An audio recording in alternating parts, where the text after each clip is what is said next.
Welcome to Curious and Unqualified, a show about life in academia. I'm Eric Edlund, professor of physics. I'm Jeremy Jimenez, professor in the Foundations and Social Advocacy Department. Well, I hope that department is still around by the time I get back to school in the fall after my sabbatical. So we should maybe state that the recording date of this is February 18th, 2025. And you're saying this in the midst of an ongoing public discussion around the federal house cleansing that's happening with the Trump administration and their kind of attack on education. Yeah, I actually had a nightmare last night where a Trump official had come to campus for a Q&A where we could ask him any questions about like what we are allowed and not allowed to say about racism in this country. And it turns out there's not much we can say, according to the... Right, you're not allowed to make anyone feel uncomfortable, right, I guess, yes. is the thing. Which I thought a good course should make you feel uncomfortable and challenge you. Yeah, I am actually very curious to get back to teaching in the fall because I'm on sabbatical now, and see how those dynamics might have changed with people maybe walk on eggshells, or maybe even some more, double down on talking about these things because they're under assault. So we'll see. Yeah, I think you probably encounter a whole lot more of that than I do in physics. I try to make my students feel uncomfortable, but the worst I can do is throw some heavy math at them and see them cringe. But, I think we do that probably pretty often. Yeah, but I think you get into heavier subjects in a different sense. How's sabbatical going for you? Pretty great. Fairly productive, and for those who don't know much about academia, like sabbatical is the time you're supposed to be researching and writing and publishing, and so that's been going pretty well. Also been doing a fair amount of traveling to unusual places. Went to Libya and Algeria and Yemen, all places that the State Department says you should not go to under any circumstances. Well, Algeria's okay, but yeah, I found they were completely great and safe and lovely, and I certainly felt safer there than I do in a lot of parts of this country at the moment. With Yemen in particular, though, you chose a very small island off the shore. You kind of chose it was Socotra Island, a fairly curated experience. Yeah, and in fact, the hardcore travelers who are like going to every country in the world, some of them take the perspective Socotra doesn't count. Go to the mainland. Yeah, but that's probably a different experience. Right. Yeah. Although I think the mainland's probably pretty safe. Although to be fair, a few days after I left, the mainland airport was bombed by Israel. They were targeting some people there, and even the UN Secretary General, I think, was hit. Oh wow. So it is. So yeah, it certainly is. Yeah. Socotra was safer. But yeah, everything's been great for the most part, except while I was traveling, little did I know that my thermostat had blown, and so all my pipes, most of my pipes in my home freezing. Oh my god, that's a big surprise to come home to. Yeah, and I'm still. It's weeks later. I'm still dealing with a month later. Yeah. It's still all the pipes are still getting found that are leaking, and then all the damage and the water damage. And, yeah. So yeah, it's and of course I've been told they have more pipes frozen, broken, plumbers dealing with this winter than any winter they can recall, and it's because you've had the extreme cold temperatures and fluctuating temperatures, and it's been a brutally cold winter here in central New York, and the wind the last couple of days has just been whipping through. It's I have not seen a winter like this here. Yeah, and there's been no break in shoveling, right? I don't know if there's been you could opt to choose not to shovel, but then that meant that some part of your driveway or walkway is not meeting the legal requirements for male folk, and yeah, we don't have a sidewalk where I live, but our driveway is just a sheet of ice. I was joking with my students the other morning that they don't need to plan that trip to Iceland anymore because they just have to step outside. Yeah, you got to maybe find some experiments students could do with ice on your driveway. Yeah, right? That's a good point. Yeah. So tonight we're going to talk about publishing and the peer review process, but I think a topic for another time will be sabbaticals and many other things that we experience. So for those of you listening, if there's a topic that you're interested in, or if you have a question for us about anything that comes up, feel free to drop us a line and we'll try to respond to that. Yep. Jeremy, do you want to kick us off here with some thoughts? So you're on sabbatical. You're working on a number of publications. You just presented at a conference in India. Yeah. Tell us about your experience. So first, for those who aren't familiar with the process, basically the way peer review works is that you write something, usually to a journal. Also, it applies to books and book chapters as well, where experts in your field or your subfield review your work for its appropriateness. They look for errors. They check your methodology. They want to know that your sample sizes were robust. They want to know that you're citing the right researchers and you're correctly understanding the people you do cite. And so the whole idea is that it's a little bit, I found it's a little bit different in my field, social studies, as it is in Eric's field, in physics and sciences. But in my field, it's completely anonymous in that the reviewers don't know who they're reviewing, and you don't know who's reviewing you. That is starting to change with some open access journals, where they are actually not only letting you know who the reviewers are, but sometimes even publishing the reviews themselves. But the norm for most journals for most of the past few decades has been anonymity. And the idea is there you can be fully honest without having to worry that someone's going to, have vengeance against you and give you a bad review, because you gave them a bad review, etc. And so that's the process. In general, I started off with the process like, I wouldn't say I was necessarily naive about it, but I was like, oh, okay, well, it's a solid process, and you need to have some kind of safeguards and accountability where people you don't know can evaluate your work.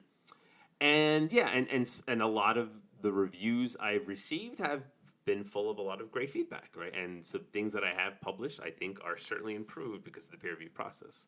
That isn't to say it isn't without its significant pitfalls. There's often a joke among people who publish in peer review called Reviewer 2. And that's where you will get one of the 3 reviews. It doesn't have to be 3. It's typically 3. Sometimes it could be 2. Sometimes it could be 4 or even 5. But typically 3. One could be just outright cruel. Just like unnecessarily mean and insulting and demeaning and making you question if you even deserve your PhD, and it's often surprising. Like, does it need to actually be so virulent, right? You can critique something robustly without being so cruel, but sometimes, yeah, you'll get this occasional really cruel review, and sometimes you call it review number 2 because the editors might nestle it in between your more favorable reviews to kind of like help protect your ego. But anyway, yeah, so what interesting, some of the things I've had the experiences, while overall I would say the majority of reviews have been beneficial, whether they've been like immediately supportive or they've wanted to see a lot of corrections and things to address before the journal accepts it.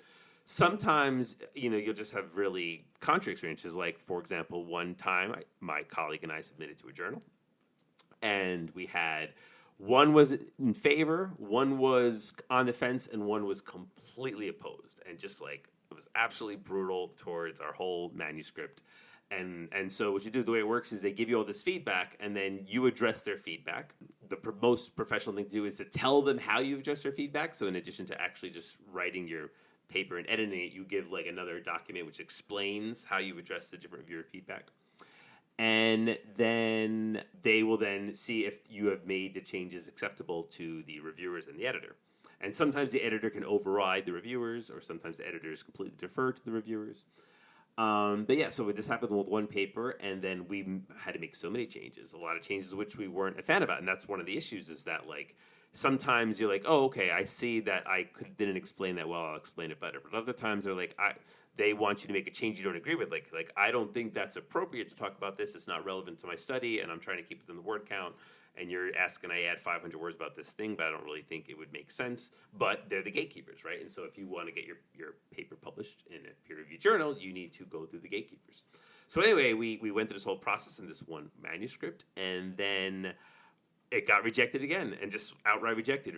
That reviewer number 2 would not have it. Person on the fence wasn't coming to bat for us, and so the editor, even though you had made all the changes that reviewer asked you to do, they came back with new stuff, or they didn't like the changes that you had made. They thought they were insufficient. That one reviewer didn't like the changes we made and wanted new stuff. And so this is the problematic reviewer, the difficult one in the first place. Didn't like the changes you made, even though you made changes. Right, like they didn't felt they were. And it's interesting enough, I'm not going to expose the person's name, but one of the things we kept noticing, they kept wanting us to cite a particular person, and they were really upset that we weren't citing this person more. And I couldn't. This is what you sometimes can't help but wonder if it's some narcissist on the other side who's really going against you because you had the gall not to cite them as being a chief expert in the field, right? So that often, unfortunately, I'm going to say often, but it happens at times, or you suspect it happens, right? You don't know, it's anonymous. I've on a couple of times when I've reviewed papers, I have suggested that the authors cite a paper or multiple papers that aren't mine, and it probably looks like that I am this other person. Oh, because it'll be multiple of that particular name. Exactly, right? 'Cause it turns sometimes there's just a person who Who- does, or a who group is of really people who are just appropriate, yeah. very influential, and you're like, you kind of got to cite these people. Right, and I always kind of thought it was funny. But Like, 'cause they might they're think probably that of you, hating on yeah. someone else. Right? I guess, if the person, it's because they were so angry we didn't cite the person, that's why I thought it might have been like Yeah. a fragile ego. But you don't really know. And I guess it's good that you don't know. But anyway, and the paper did get rejected. And so we went to a totally different journal. We didn't submit the change manuscript. We had the things we agreed with. We submitted a version where we made those changes. But the things we didn't agree with, we didn't add those changes to where we gave it to another journal. Yeah. And that other journal was an equally prestigious journal in the field, and they accepted it right away. And they loved it. Like all the reviewers loved the paper. And they got granted. There was a slightly improved paper because we addressed some of the feedback, but it's just kind of, that often speaks to the arbitrariness of where, because editors have to reach out to people that are in the field, but especially in social sciences, sometimes you might have very different perspectives on issues, and sometimes it's the luck of the draw who you get as your reviewers, whether or not you have a smooth process towards publication or even a process towards publication. I think all of this speaks to a couple important points, and one of those is that the ideal peer review process should be a process of debate and argumentation where if you really object to the asks, the requirements of a particular reviewer, you should be able to go back and say, no, we disagree with you for X, Y, and Z reasons. And at that point, it's also the job of a good editor to look at this and weigh in, to read the arguments on both sides carefully and make a decision and think about what's going on, right? And kind of look at, because they know who everyone is, right? And so they can easily tell, like, is this person just upset because they didn't get cited in the first draft and they're just like, taking it out on these authors now? Or do they have a legitimate concern here? And I think, unfortunately, part of the problem that we're up against is that there are so many papers being published now that the number of peer reviewers needed is enormous, and the work on the editors, oftentimes who are associate editors, who have full-time jobs as professors at other institutions, who are doing this just because they love the field. Not getting paid for it. They're not getting paid. This is voluntary work on their part, or I don't know. Some of them probably have a stipend of some kind. I don't know. Not worth the hours. But it's not a full-time job for them. And so this speaks to just kind of work overload on all sides, and it's not surprising that corners are cut and that papers are not given the full attention and review that they deserve. And I think too, it's the perverse incentives, and most people are familiar with the old adage, publish or perish, right? And so if it was just a matter of producing your best work, no matter how long it takes, both on this sake of you making the changes and your peer reviewers giving you the detailed feedback and the editor being thoughtful to all perspectives, there's pressure to get out as many papers as possible. That's how institutions... Up to a point. I mean, certainly as a junior professor, when you're seeking tenure, there is a pressure to publish. Yeah, at an institution like ours, I wouldn't say it's as much as possible. It's a fairly reasonable requirement. They typically want to see 3 papers in 6 years. That's actually unusual, both that the institution quantifies it and as such a reasonable bar of 3 peer-reviewed papers before tenure. I mean, the institution also makes a clear, objective value statement that they are primarily interested in our teaching, right? And scholarly work is important, but it's very secondary to our primary mission as being educators. Right, and in fact, they're even talking about their changes they want to move towards is equally valorizing service to teaching and research, right? To kind of move in that direction where, because service is often the forgotten piece of the trifecta of the professor's responsibilities. But just the dean at our school recently released a document and talked about how the school's trying to move towards giving service in equal weighting to teaching and research. We're not there yet, but that's an aspirational goal. I think there we have this committee, the AFAC committee, Academic Faculties Affairs Committee, and they released a study a few years ago, and I thought that study culminated in a change in policy where everything was equally weighted, teaching, service, scholarship. But maybe that wasn't made official. Well, I just feel like that's in practice, though. Like if you, I mean, I don't know.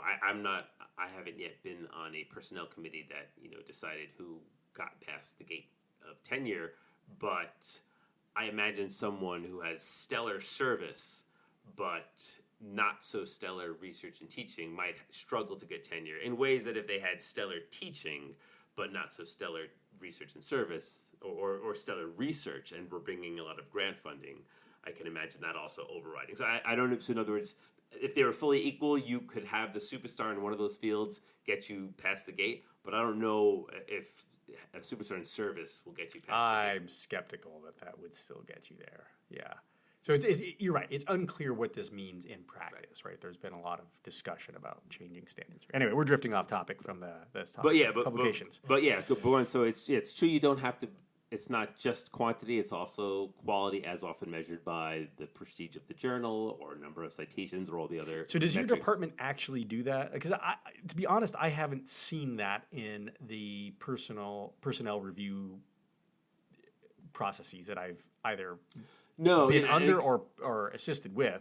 I haven't seen people evaluate or assess, weigh the quality of the journals very. Oh no, I'm speaking of the field general. I think we're on the low end of the expectations, especially as a regional comprehensive university that focuses on teaching. Yeah. Because when you go a step below us, you're at community colleges where there's no researcher requirements, right? So we're on the kind of low end, but I think as you go to the Michigan.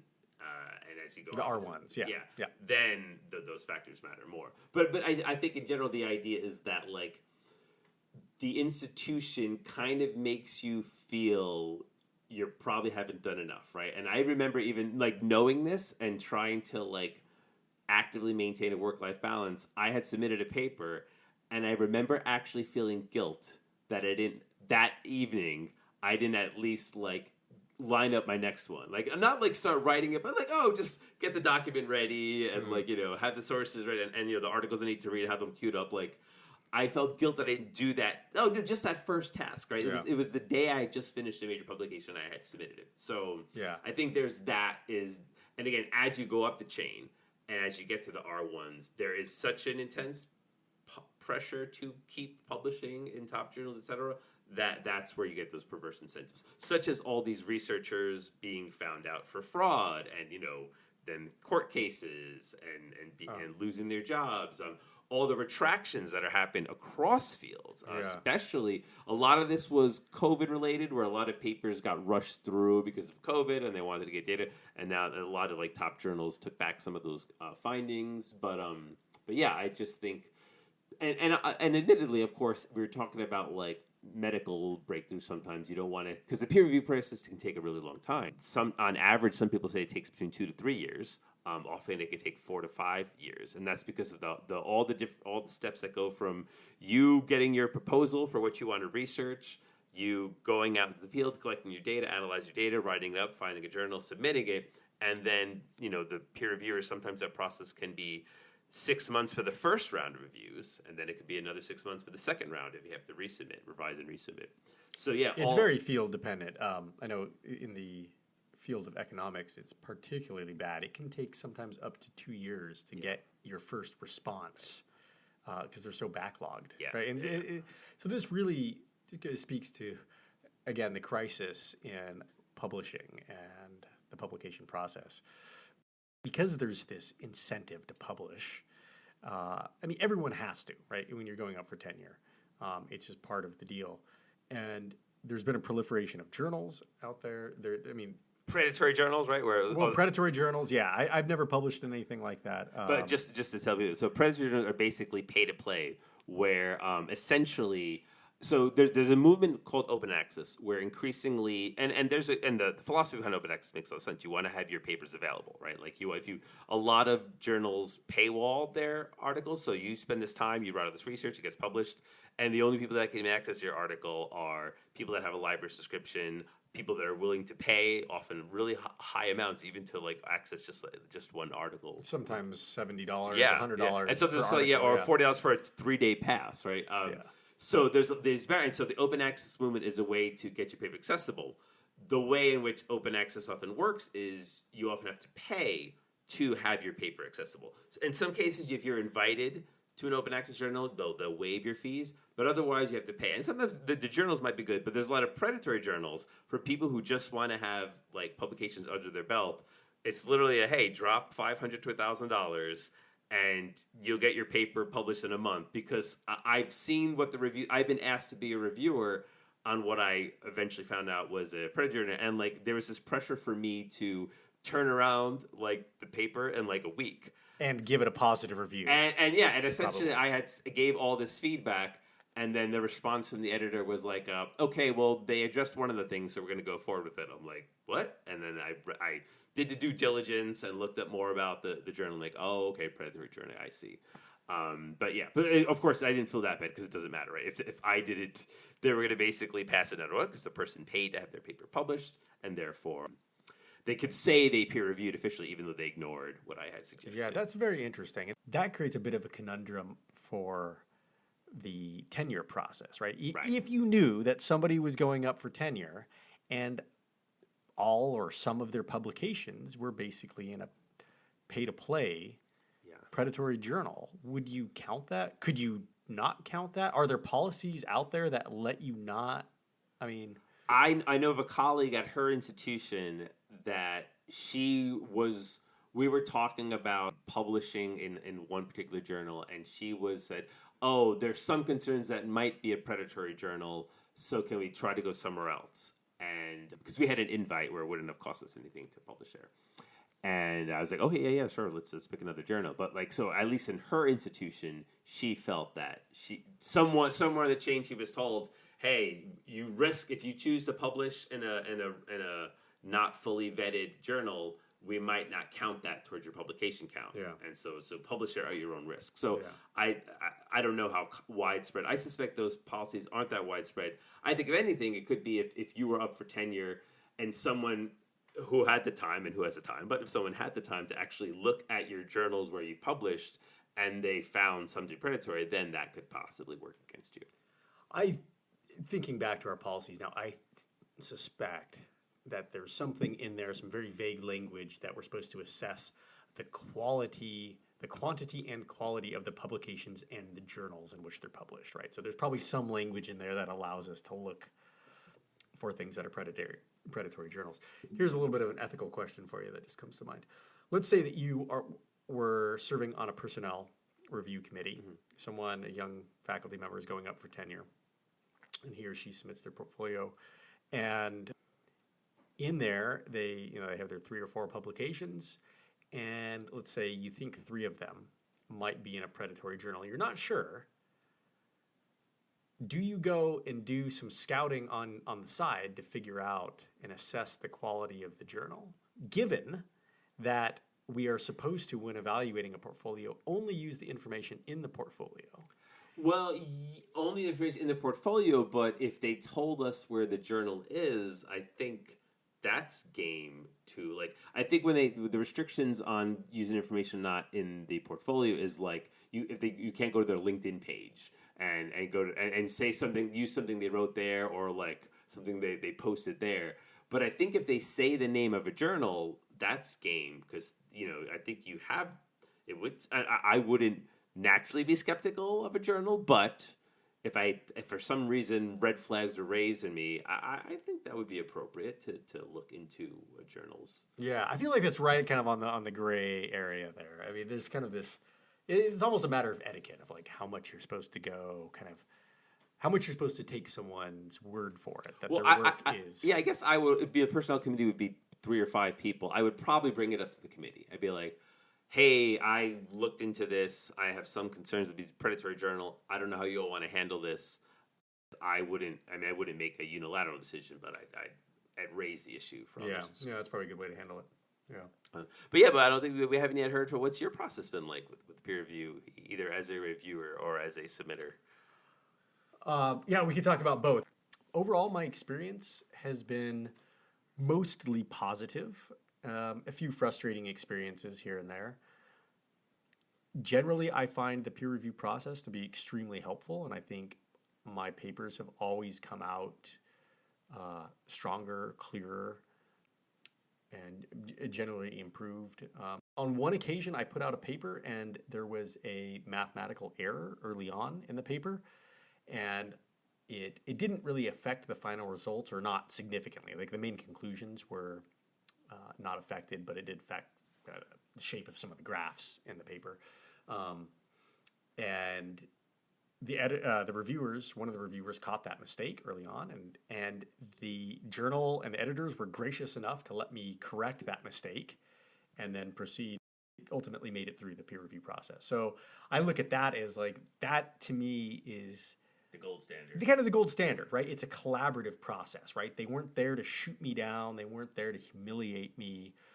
But they also weren't there to pass me along, right? Like the ideal is that you give someone a tough, honest review and point out the deficits and work together, because ultimately this is for the betterment of science and understanding in whatever field you're in, that this, if it's a good work, that it goes forward, right? And ultimately helps other people. I typically really like the peer review process. I get kind of excited. It's a battle of minds, right? And I'm not one to just accept everything a reviewer says. I think there's if you're going to argue with a reviewer, you can't argue with everything they say, and because that would just be as obnoxious as them totally trashing your article. So you have to choose your battles carefully. But almost never have I accepted everything a reviewer has said, or I push back, at least in some areas. I think one of the most kind of annoying experiences I had where a reviewer just said that my background literature review part was just not sufficient. And it was kind of like it almost felt like they were looking at my paper like a high school essay. Like I didn't meet the 1,000-word limit and I just needed more, without providing me any guidance as to like what was lacking. And I thought it was sufficient for the purposes of the paper. So, I just went out, and here's an honest bit of like how I approach this. I was like, all right, you want some more references? Like, here we go, Google. Like, I'll find some papers, and found some papers that looked relevant, gave them a cursory read, threw them in there with another couple paragraphs, threw them in the works cited section, and like done. I spent half an hour on it. I don't think it improved the quality of the paper at all, but whatever. So, part of it is jumping through hoops. Do you enjoy reviewing? I do. Here's the thing, and I think this is an important point to make for those, especially for those who are outside academia and don't really know how this works. Peer review is sold as kind of like the gold standard, right? And people in the news talk about an article being peer reviewed. Right. And even in high profile journals, Nature, physical review letters, Science, whatever it is, there is good scrutiny that goes into that work. But you have to understand the limitations and the constraints that a reviewer has. A good reviewer probably spends at most, 4 hours on a review. Maybe some people can carve out more time. To me, I don't know. Does that jive with your experience? If you review a paper, how much time would you put into it? It actually depends on how familiar I am. Like, if I feel like it's really my subfield, yeah, probably 4 hours because I don't need to do any extra reading. But if it's somewhat adjacent and they're bringing up ideas and I'm not familiar with it, I often will have to spend a few hours just kind of like reading some of the papers they cite to make sure. Yeah, but that's an interesting point. So if it's your field, you're spending about 4 hours tops reviewing, and that includes both reading and writing the review, which is these review documents can be substantial. It can be, if it's a really good paper and it just flies through review, it can be 1 page. If it's riddled with problems and needs lots of feedback, I've written 10-page reviews. Right, and that's more. Then you're getting more like 6 to 7 hours for. Yeah, I mean, it becomes a time-consuming task, and then, but that's if the work is in your very small subfield, right, in which you specialize. And if it's adjacent to that, you're right. Then you maybe have to do a little bit more reading, but then you're looking about adding maybe an extra 2 hours. And so what we're saying is to become a semi-expert in a field that you are not yet an expert in, enough to review this paper, you're putting in an extra 2 hours of work. And think about what that means. That means that you are going on 2 hours of kind of a quick read of a bunch of other papers to try to build up knowledge to critically review a paper. I think this just shows you the limitations of what is possible to do. And within the 4 hours, right, you have the way I approach it often is I initially read the paper, kind of get a sense of it. And I might do that and then, whatever, go about my life and work and then maybe come back the next day or a couple days later. And then I'll read it again more closely and make notes as I go through. And if it's a physics paper, which all of the papers I review are physics papers, I'll sit down and in critical points try to work out the mathematics and make sure that key points make sense to me. Because not every line of algebra is reproduced in a paper, right? You just want to do some due diligence there. And then you're looking up background related research. And 4 hours is not a lot of time to really assess this. When you think about how much time the authors put into this, if it was an experimental study, they might have put in a year of work building the experiment, conducting the experiments, taking the data, analyzing the data, debating the data, right? And then months writing the paper. And you're trying to assess and kind of come up to speed in 4 hours. That's a big ask. And so the end result, as I see it, is that you are far from perfect in the review process. And what you can do is you can try to catch glaring mistakes. But if somebody is intentionally going to be dishonest and wants to deceive you with fake data, peer review is not the appropriate tool to catch that. Yeah, that brings the whole issue of replication, right? That they'll often do replication studies, and there's mixed results. Some kind of suggest maybe only 1 out of 3 papers can be replicated. Others have said maybe 2 out of 3. It depends on the field. Right. But it's often in the replication where you will find people doing that kind of fine comb. But not the peer review process itself. It would be if some other researchers out there decide, for whatever reason, your paper's really interesting, your paper's really suspicious with its findings, they just want to give their grad students something to do to build their skills, so they have them replicate studies. But it's often the replication, which may or may not happen with your paper, where those things are done. Right, it's not the peer review. Which I think brings up another important point. We shouldn't be so unwilling to accept things that are not novel. Right. I think there is, in some of my recent papers, actually the one I published last summer, revisiting a very old problem called the Lagrange point problem. Mm-hmm. The 3-body problem, right? There's a whole show about this. Kind of stay stationary. Yeah, so when you have a system like a planet orbiting a star, there turns out that there's these 5 stable points at which you could put a satellite, and the satellite would co-orbit with the planet.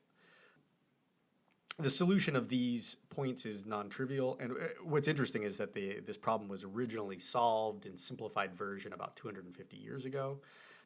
And as I was a number of years ago, actually during the pandemic, and I was teaching online a special topics course, I wanted to give my students something really interesting and challenging. So I started looking into the analysis of this problem, and I realized there was no good explanations for this out there, at least not in explanations that were accessible to an undergraduate audience.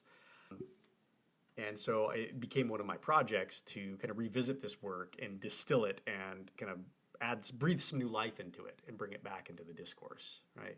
And so this isn't the same as revisiting an experimental study where you're trying to replicate something, but there's kind of a similar theme here of redoing things from the past. Right.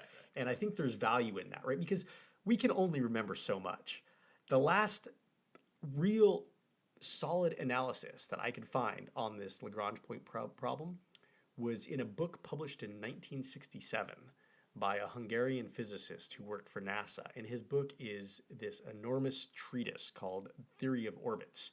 And it's almost incomprehensible because it was written in English. I'm not saying it was, he wasn't writing in Hungarian, but even in 50 years, kind of our style of presenting mathematics and how we talk about mathematics and how we treat equations has evolved enough that it almost feels like a different language. And so it was a struggle for me to make sense of his book. And so as I was looking at all this, I thought, man, we got to redo this. And so this has been now, that was my most recent publication, and I'm working on a follow-up to that now with a student. But anyway, the larger point here is that, we shouldn't be so critical of studies that replicate prior works. I think that should be celebrated in some sense. Well, yeah, I think the novel finding issue, I think, is a major issue that, many journals have a bias towards wanting to publish papers with novel findings. But it's equally useful to find studies that have no findings, right? Think about how many people there could be literally hundreds thousands of researchers doing the same study, not knowing they're doing the same study, not knowing that 1,000 people before them have already done the study and found no results because that's not published. And it does. I wish there. And I don't even know how to begin this to happen. Maybe some journals need to commit themselves to that, to the no findings. But yeah, making more papers available where there's no findings as a signal for the research that needs to be done. Like, okay, a bunch of people did this already, nothing's there. Let me try something different. And not waste they're all wasting each other's time. Another interesting point about that is that, again, I think for people outside academia, might not realize how much tension and disagreement there is in the literature. And I was recently reminded of this because right now I'm teaching a seminar course for the physics department. And it's a 1-credit class, and we have students from their freshman year up to their senior year all together in one room. Really cool experience. And the whole point is just to read journal articles. And I didn't plan it this way. I let the students vote on the first 2 articles that we've read in the course. And both articles described in their intro paragraph the fact that prior literature came to 2 different conclusions. And one is about the expansion of the universe, and another one was about hydrodynamics, fluid flow, and how turbulence is generated. And I thought that was a really great example for the students to see. Science doesn't progress linearly. It diverges. There's branches of thought that come into conflict with each other, and some of those live and some of those die. And you really need additional works to come in later to weigh in on this. And so the danger is that in a field like psychology is particularly problematic in this sense. If someone publishes a result and they kind of set the path and say this aspect of stress response is observed in mice or whatever, and someone does an experiment and comes to a different conclusion, there might be a bias towards the new result, thinking that the way has already been paved and the truth has already been established by the prior paper. And this can't happen, right? This is the antithesis of science. And just right with plate tectonics, right? Like plate tectonics was denied for the longest time. That's right. Despite the fact that what would seem now, maybe after the fact, intuitively, South America really does seem like it fits into the other side. Oh, to the little nook in Africa. Yeah. Well, this is the interesting evolution of science and pseudoscience, right? Things in the past that were considered science are now pseudoscience. And some things that we talk about today are going to be considered pseudoscience in the future. And we don't know what those are yet because they're actively being explored. And sometimes, maybe that pseudoscience is the wrong word, but you have fluoride. The fluoridation of water, I think, is a very fascinating topic because for the longest time, anyone who said anything against adding fluoride to water was a crackpot conspiracy theorist. There's a whole great scene in Dr. Strangelove. And now there are some studies which suggest there do seem to be some consequences. Yes, it's great for your teeth, but it also might be some consequences for your brain development for young people. Interesting. And of course that's one of the things. I'm no RFK fan, but that's one of his platforms was getting the fluoride out of the water. And I think that's one of those issues where sometimes the consensus revolves around something as being 100% no longer debatable. Only crackpots debate it. But then you just actually have enough people that actually need the time to put in the science and find contrary results to what's. Well, I think this brings up a whole other subject here about kind of the arrogance of academia and the willingness or the unwillingness to debate ideas that people believe are settled. And I think it's really problematic for multiple reasons. One is it ends up making academia look extremely partisan.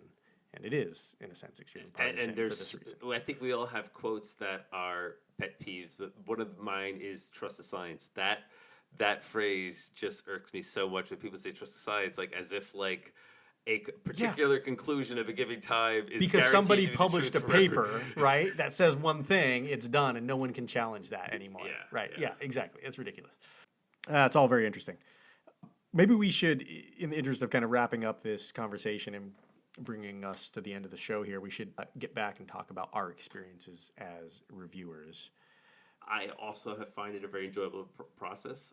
It's interesting to see. Of course, when you're a reviewer, you get first look at a new paper, a new study, new data coming out, right? So that's kind of it's interesting too to see, and you may or may not see other reviewer feedback. I think increasingly I do have access. I'm not sure what it's like in your field, but I do get to see the reviews of the other reviewers in my other peers. It's just interesting to see the difference between what you first get and then, if the paper makes it through, what it looks like in the final version. And, that's kind of interesting to see, like, the lines, like, oh, I suggested they cite that person, and there it is. But yeah, I guess if I have any pet peeves as a reviewer, it's like, as you know, it takes time, 4 to 6 hours, maybe longer, to review something. It's unpaid for. I guess we're recognized for our professional service. But even then, I don't think maybe I put a line in my portfolio for tenure review about reviewing papers, but it really doesn't come up. I mean, I mainly do it just because of love for the Yeah, field. and obviously, if you could not get published unless people are sacrificing their time to review your work. So it's only there's kind of a sense of community obligation. Yeah. But it's interesting how people approach this. I know people who, as even tenured professors, are like, there's no benefit for me professionally. Yeah, and not just, not only is that selfish, but it's also like you learn a lot from the peer review process.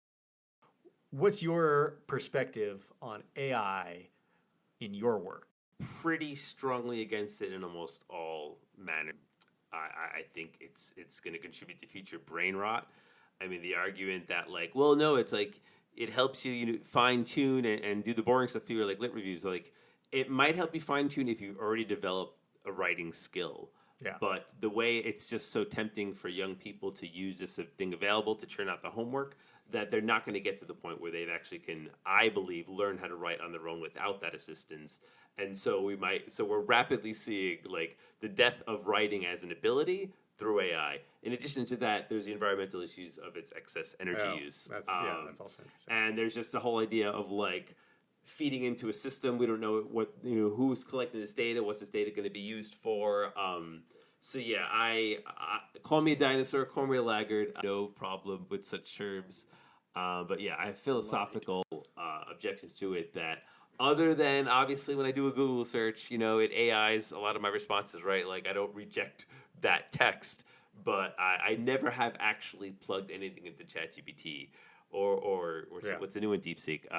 So I may eventually, maybe just for cultural literacy, but in general, I'm pretty strongly against it. How about yourself? I use ChatGPT to help me make some trivia questions for students, just because I didn't want to take a lot of time to do that myself. But so I'll use it in limited cases like that, but not for academic writing. Absolutely not. I think we should probably, since we happen to be pretty much on the same page with this, we should have a future guest who's a big fan of it.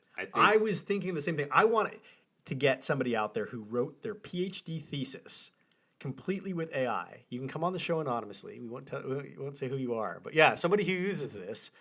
That would be an extreme case. Yeah, but whatever the case, someone who's fully on board with it, big thoughts challenge, whatever. But I also want to hear them defend their usage of it for the very thing. So so note to self, we're gonna get maybe one or two guests that are really pro AI, right? Anonymous or not, I'm okay with anonymous. Or maybe we'll guests. invite AI on to talk about it. That's an interesting point. Yeah, we could try that. Yeah, we'll do an interview with ChatGPT. All right. Well, I think that brings us to the end of our show here. We've probably gone on way too long. Yeah. Thank you, everyone, for stopping by. Yeah. Thank you all. See you next time. Thank you, Jeremy. Pleasure, Eric. Always.